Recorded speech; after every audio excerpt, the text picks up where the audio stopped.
I think there are a couple of things that tend to make a lobbyist in Maine. A lot of them come from the public policy area. A lot of them are former legislators, for example.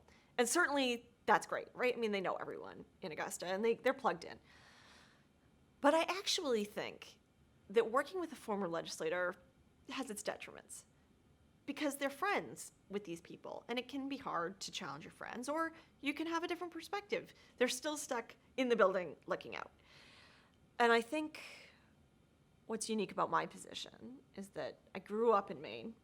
I've lived my whole life here almost, so I have very deep roots and experiences with what makes Mainers Mainers.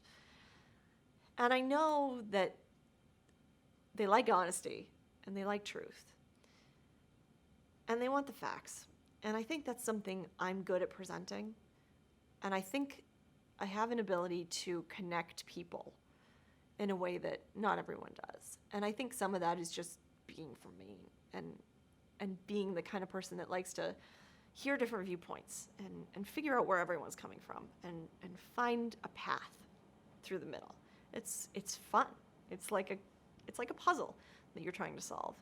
And I think a lot of lobbyists approach their job in a slightly more combative way. Most lawyers do. I mean, we call it an adversarial process. That's what lawyering is. So it's not unusual that as a lobbyist you would go in and, that's you're going to move your point and that's what you're there for.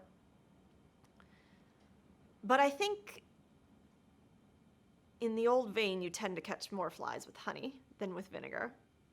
If you know who someone is and how a policy matter will speak to them, and you can find common ground with them, you're far more likely to be able to have a productive debate even than if you don't, and you just hit a brick wall. And so that's my approach. I like the flies with honey approach. I think it suits me, and I think it suits the people that I work with. But that said, of course, I'm never opposed to taking the gloves off if need be. And I have enjoyed from time to time having to go to the legislature and present a viewpoint that's maybe not so favorable because I believe what my clients believe in. And I want to speak for them. And I think that's unique, to be able to jump from both sort of a consensus builder to also someone who can really stand there and take some heat and advocate for their clients because they know that what they're saying is right and they know that what they're saying is important to their client. And so I enjoy both sides of that. And it's something that I've grown to be better at in both areas as well. And I like that.